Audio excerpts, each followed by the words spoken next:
No debate do dia com Maria Lídia Flandoli, os mecanismos de prevenção e as turbulências políticas no governo Bolsonaro.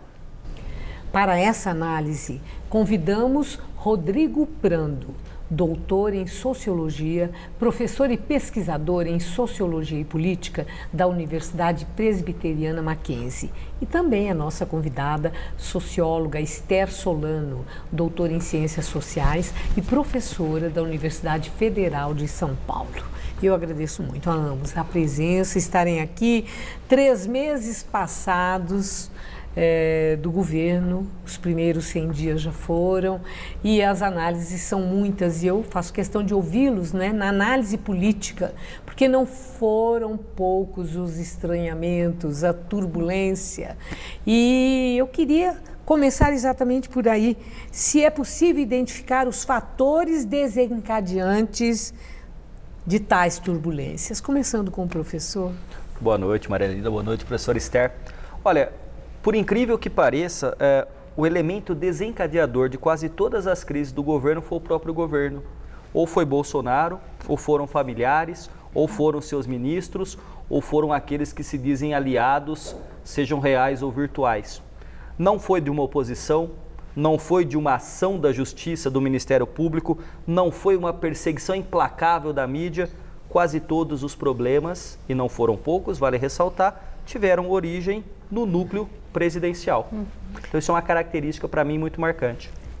A professora Esther partilha desse ponto de vista? Boa noite aos dois. Totalmente. Eu acho que para mim tem uma característica, 2 características fundamentais que determinam muito o péssimo funcionamento desse governo nos 3 meses. Uma me parece que é a inabilidade, a falta realmente de competência para lidar com os rituais, com a complexidade, com os ritos de Brasília, com as figuras que estão lá há tanto tempo, com os tempos que devem ser respeitados, mantenidos. E outra é uma imposição sempre de um tom muito bélico, de um tom muito de confronto. Essa ideia de que parece que passou a ser de fato a eleição, mas nós continuamos com um clima ainda eleitoral, com um tom muito belicoso, E isso evidentemente que atrapalha a governabilidade, sem dúvida nenhuma. Agora, 100 dias de governo, 3 meses de governo, isso é muito cedo para tanta crítica como a gente está ouvindo e para a cobrança de acertos significativos de um governo que tomou posse em janeiro? Olha só, quando você vai fazer um exame de sangue, você não tira todo o sangue do paciente para fazer um diagnóstico. Então, os 100 primeiros dias de um governo é uma amostra. Essa amostra não é boa. Não se espera que o governo corrija o país ou qualquer coisa, um ministério, em 100 dias, mas espera-se que aponte caminhos, apresente projetos, pegue a bússola e aponte um norte. Isso, neste momento ainda, o presidente não conseguiu.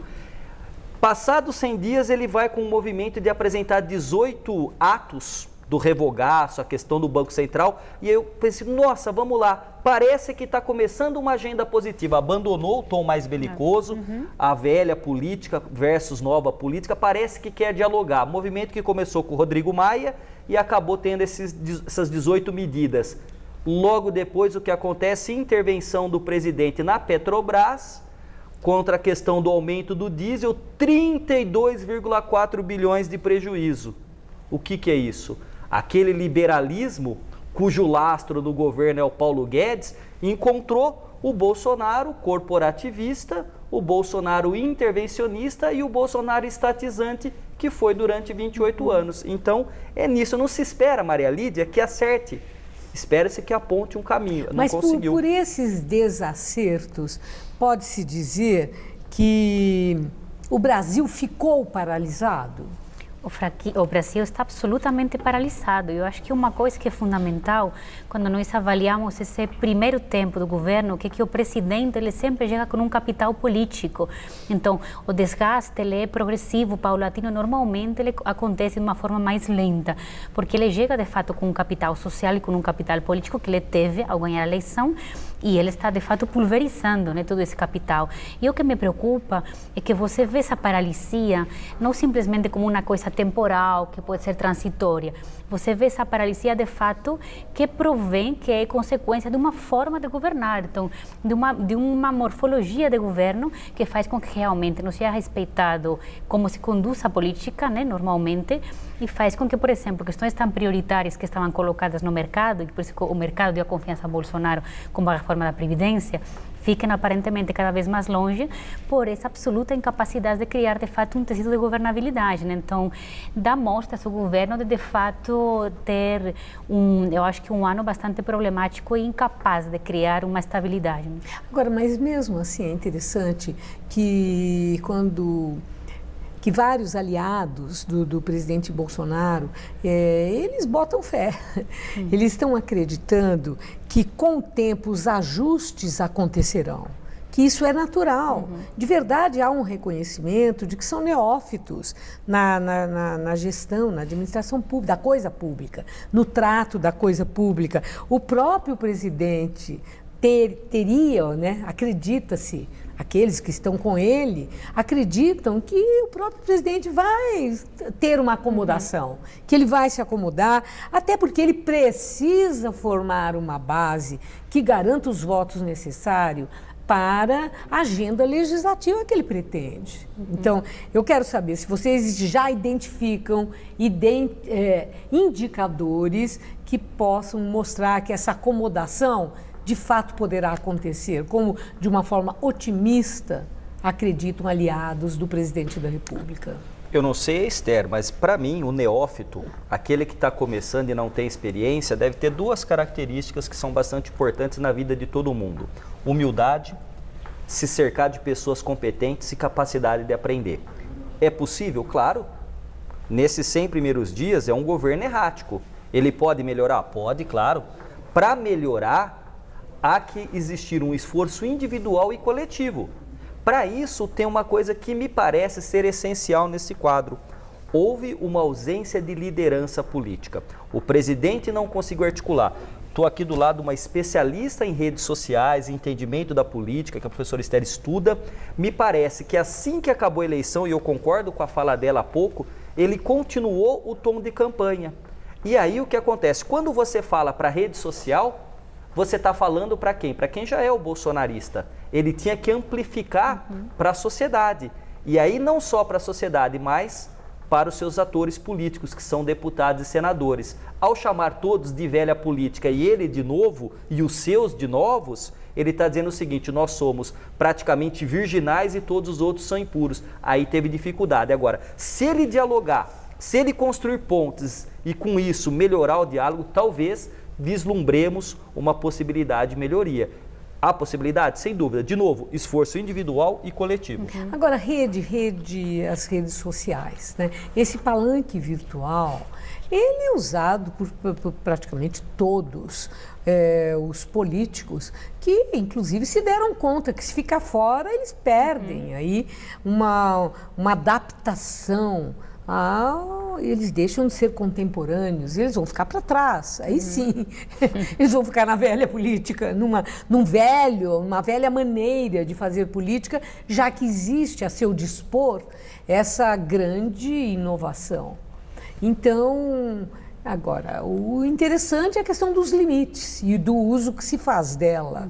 Essa interlocução nesse palanque virtual substitui a interlocução olho no olho, pessoal, com lideranças políticas e partidos políticos? Pois é, olha, por um lado você obviamente que não pode descartar as redes sociais, porque senão você estaria fora de uma forma de sociabilidade que é fundamental no mundo.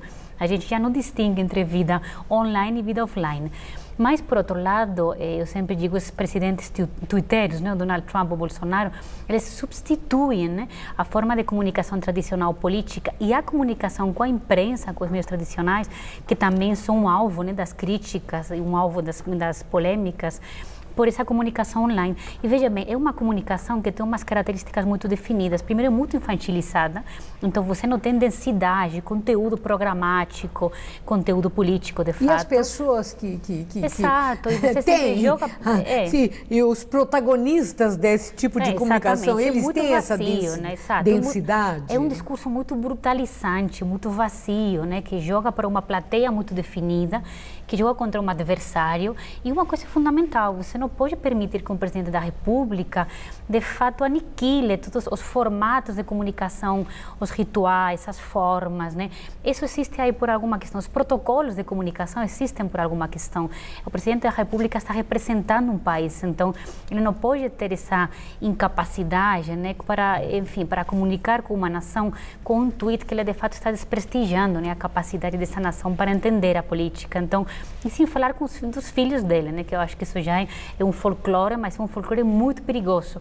Porque no final das contas o que fica na sociedade, eu faço muita pesquisa com o público bolsonarista, é uma ideia de que os meios de comunicação são um inimigo, então fica muito essa ideia do inimigo rotulado como os meios de comunicação e que a internet tem que ser a nova plataforma comunicativa. E quando você não acredita na imprensa, você está tendo, de fato, um problema democrático de alto nível. Agora só me permite só uma coisa, não é só na imprensa. Quando os índices de popularidade em vários institutos de pesquisa caíram, chega o carteiro com a notícia ruim, você dá um tiro no carteiro. Então, na verdade, é o descrédito dos institutos. Então, não é só o descrédito na imprensa, é um descrédito na imprensa, no conhecimento, na historiografia, na sociologia. Adversários, quer dizer, tudo que contraria... Aí é que tá, a política tem adversário, isso é fato. O que você não pode é converter o adversário em inimigo. E aí eu quero fazer um parêntese aqui de relembrar que durante muito tempo os petistas no poder fizeram de muitas vezes os seus adversários inimigos. E muitos não conseguiram jogar nesse jogo. Bolsonaro jogou e está se inteirando desta área e ali na frente fazendo o gol, porque ele sabe transformar o adversário em inimigo. Então isso tudo é de uma coisa que vem de mais de trás. Agora, ele é um resultado de condições histórico-sociológicas concretas. E aí eu concordo que a gente não pode entrar nessa coisa da rede social, porque o que acontece é uma linguagem e um conteúdo supérfluo, muitas vezes, raso e na lacração e com memes. Então imagina que quanto custava uma eleição de um Fernando Henrique, de um Lula, de uma Dilma, e quanto custou a eleição do Bolsonaro. É outra coisa, foi a eleição mais atípica que nós tivemos. Sim. Agora, esse lance nas redes sociais, em que o presidente se deu bem, foi eleito, né? 55% dos votos, então ele assume, né, com essa densidade de aprovação, de apoio, com uma condição muito grande para estabelecer os parâmetros de um governo, e bem apoiado, e tudo isso, e devagar isso está se dissolvendo, parece que chegou a estar em torno de 32%, uma coisa assim. Sim. Quer dizer, uma perda muito significativa em tão pouco tempo, né? Em 3 meses. O presidente parece estar se dando conta de alguma coisa, porque ele tentou algumas mudanças. Ele quis rever o presidencialismo de coalizão, colocando como sendo a velha política, e partiu para as inovações. Várias já foram citadas aqui. Aí ele se aliou às bancadas temáticas, atendeu todos os pedidos e tal, e etc. Mas depois viu que não resultou o pretendido. Então ele tem uma facilidade também de mudar de caminhos. Ultimamente o presidente estava... Ele tomou conta da articulação política, ele se reuniu com os presidentes de partidos, coisa que ele estava depreciando. Deixou para lá, foi para as bancadas temáticas, não deu certo. Epa, vem para cá. O que eu quero saber é se nessa busca vocês veem sinalização de que o presidente busca, sim, o caminho para o acerto político, para a construção de uma base que dê a ele não só uma estabilidade no Congresso Nacional que decide, né, para a garantia da governabilidade. Ele está buscando? Bom, eu imagino que essa queda brusca de popularidade deve ter sido um susto no Planalto, porque de fato todos nós esperávamos gravíssimos problemas de governabilidade, mas não em tão curto espaço de tempo. Então acho que isso provavelmente deu um susto.